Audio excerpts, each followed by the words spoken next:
आइए तो आज आपको एक बड़ी खबर बताने जा रहे हैं। खबर ये है कि मैं बिहार के सियासी गलियारे से जो खबर लेकर आया हूँ उससे मैं आपको बता दूँ कि आप कहाँ तक सोच रहे होंगे, आप कहाँ तक सोच सकते हैं। आप जहाँ से सोचना बंद करते हैं वो वहाँ से सोचना शुरू करते हैं।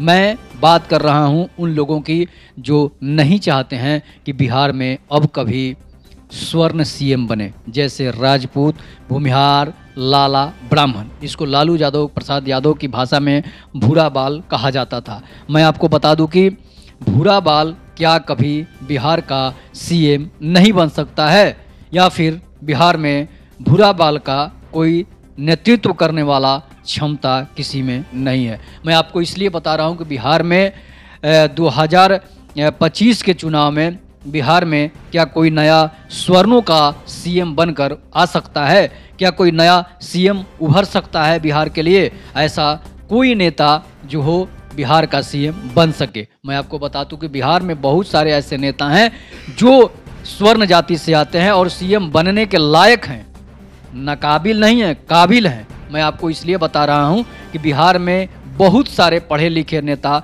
डॉक्टर, इंजीनियर, आईएएस तक नेता हैं जो बिहार में स्वर्णों का नेतृत्व कर सकते हैं। लेकिन उनमें कमी क्या है? उनमें आत्मविश्वास की कमी है। उनमें जो है आत्मविश्वास की कमी के साथ उनकी कमजोरी क्या है कि वो कभी स्वर्णों की आवाज़ नहीं उठाते हैं, वो कभी स्वर्णों की तरफदारी नहीं करते हैं। ऐसे नेता जो नेतृत्व तो करते हैं, वोट तो लेते हैं, लेकिन जो है वो कभी स्वर्णों का आवाज़ नहीं बनते हैं, ना वो कभी स्वर्णों की आवाज़ कभी सियासी गलियारे में उठाते हैं, ना कभी विधानसभा में भी नहीं उठाते हैं। उनका सबसे बड़ा कारण क्या है? डर कहाँ है? डर वहाँ है, वो जानते हैं कि जिस जनता के लिए मैं आवाज़ उठाऊंगा वो जनता हमारा साथ नहीं दे सकती है। जनता भी जानती है कि मैं जिस स्वर्ण नेता के लिए आवाज़ उठाता हूं वो स्वर्ण नेता हमारा साथ नहीं देता है। तो समझिए कि जब तक आपसी वैमनस्यता रहेगी आपका सीएम कभी नहीं बन सकता है, चाहे स्वर्णों की कोई जाति हो। स्वर्ण में मात्र 4 जाति आते हैं, लेकिन चारों जाति में आपसी वैमनस्य जो है कि मैं आगे रहूँगा, मैं आगे रहूँगा, सब लोग मेरे नीचे रहें, सब लोग मेरे तलवे चाटें, यही वैमनस्यता जो है वो कभी बिहार में स्वर्णों का सीएम नहीं बनने देती है।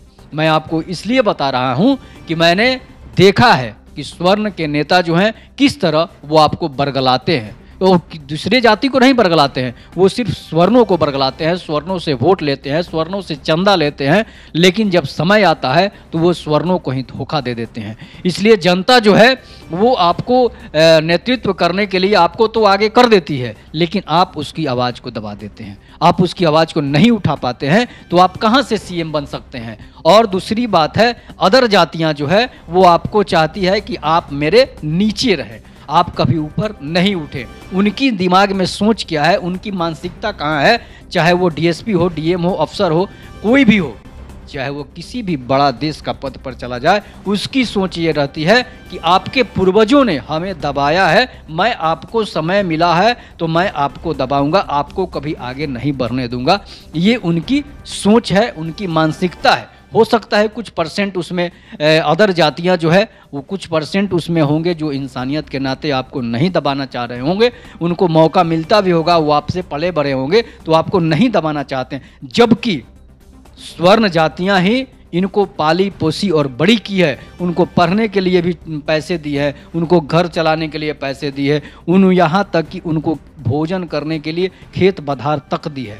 लेकिन आपको आपके साथ छलावा, इतिहास ने भी आपके साथ छलावा किया है कि वो स्वर्ण नेता जो हैं, जो स्वर्ण जाति के लोग थे, वो नीची जाति के लोगों को, पिछड़ी जाति के लोगों को दबाए रखा है। लेकिन आप इस पर गौर कीजिएगा, रिसर्च कीजिएगा, तो जहाँ तक देखिएगा कि हर स्वर्ण के गांव में अगर पिछड़ी और दलित जातियाँ बसी है तो उसमें पता चलता है कि स्वर्णों ने उसे वहाँ पर लाकर बसाया है। आप कहीं भी पता कर लीजिएगा, किसी गाँव में स्वर्ण नहीं जाकर बसे हैं, वहाँ पर अदर जातियाँ आकर बसी है, ये चीज़ होता है। लेकिन उनको आपके किताब के इतिहासकार ने भी यही लिखा है कि स्वर्णों ने दलितों और पिछड़ों को दबाया है, जो कि एक मिथ्या है। और नेताओं की बात आती है तो नेता बिहार में स्वर्णों के नेता कैसे सीएम बन सकते हैं? तो स्वर्ण नेताओं में आपसी वैमनस्यता जो है, इसी कारण जो है आपसी वैमनस्यता तो स्वर्ण नेताओं में भी है और स्वर्णों में भी है। आपको बताते चले कि जिस तरह से कुछ साल पहले बिहार का नेतृत्व श्री कृष्ण सिंह, अनुग्रह नारायण सिंह, ऐसे लोग जो हैं वो नेतृत्व कर चुके हैं। वो प्रतिभा के धनी थे, अपनी प्रतिभा के धनी थे, और उस समय बात अलग थी।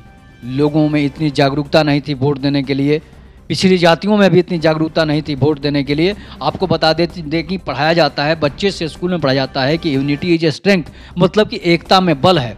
उस बात को हम लोगों ने पढ़ लिख कर अमल में नहीं लाया, लेकिन अदर जातियां जो है वो उस बात को अमल में लाई और उनमें सामंजस्य बनता गया, और हम में सामंजस्य जो है, जो स्वर्णों में सामंजस्य है वो खत्म होता गया। स्वर्णों, पिछड़ी और दलित जातियों में सामंजस्य बनता गया और स्वर्णों में वैमनस्य बनता गया। तो समझिए कि अगर आप में वैमनस्यता रहेगी तो आप ना तो कभी नेतृत्व करने लायक रहेंगे, ना कभी बिहार का सीएम बन सकते हैं, चाहे देश का पीएम बन सकते हैं, कभी नहीं। मात्र चंद्रशेखर सिंह इसलिए पीएम बने थे कि उनमें उनकी प्रतिभा थी, उनमें उनकी भावना थी, और उन्होंने सभी दलों को एक करके एक जगह पर लाकर वो पीएम बन गए।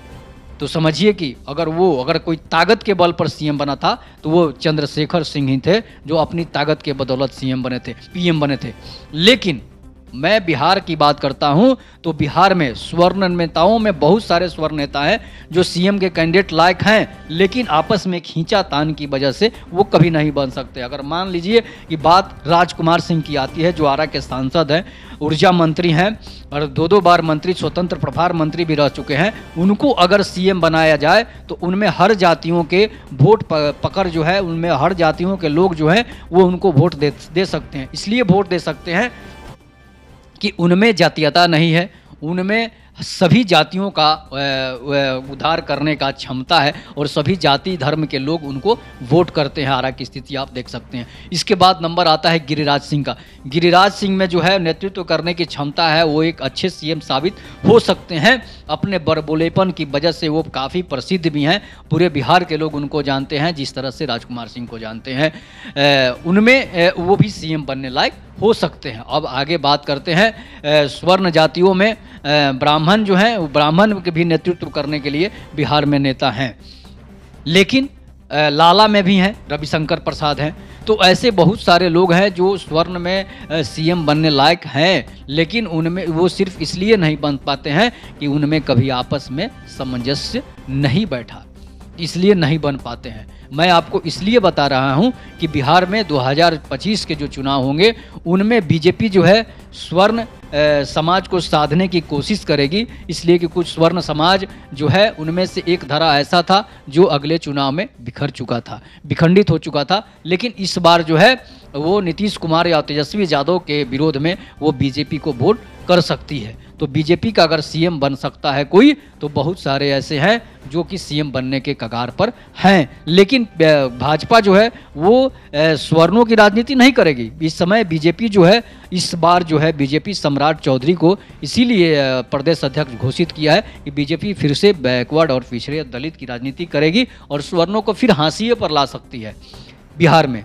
इसलिए कि वो सीएम बनने उनको बना नहीं सकती है। वोट बैंक साधना है, पिछड़ों और दलितों का वोट बैंक लेना है, जो कि बीजेपी के लिए स्वर्ण और बनिया समाज जो है वो आगे रहता है, और ये बहुत सारी पिछड़ी जातियां हैं जो बीजेपी के लिए आगे आती है। लेकिन स्वर्ण और बनिया जो है वो बीजेपी के खास वोटर हैं, बीजेपी के ये कट्टर वोटर है जो कि बीजेपी से बिछड़ नहीं सकते हैं। लेकिन आपको बताते चले कुछ बीजेपी जो है पिछड़ी जातियों को, अन्य पिछड़ी जातियों को भी साधने के चक्कर में लगी रहती है, जिसके लिए उन्होंने सम्राट चौधरी को यहाँ का प्रदेश अध्यक्ष नियुक्त किया है। तो देखते हैं सम्राट चौधरी, नित्यानंद राय को भी आपने देखा, संजय जायसवाल को भी आपने देखा, अब सम्राट चौधरी की बारी है। तो सम्राट चौधरी से देख सकते हैं कि वो किस तरह अति पिछड़े और पिछड़े लोगों के वोट बैंक को साधते हैं।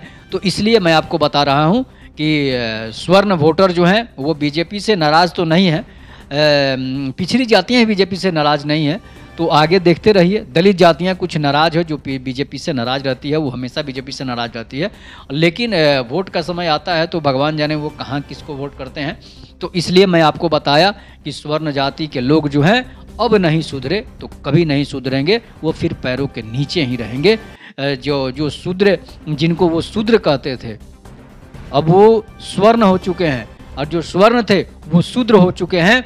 मैं आपको इसलिए कह रहा हूँ कि समय बदल चुका है। सोचिए, समझिए, इसके बाद विचार कीजिए, और अपना सीएम नियुक्त करने के लिए आप एक मंच पर आइए, तभी जाकर आप आगे बढ़ सकते हैं, नहीं तो फिर आप उसी जगह पर चले जाएंगे।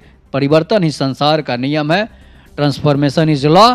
तो आप बदल सकते हैं, आप जहाँ थे वहीं रह जाएंगे, और आपके पीछे वाले आपके सर पे आ जाएंगे। तब तक के लिए नमस्कार, जय हिंद, जय भारत, वंदे मातरम।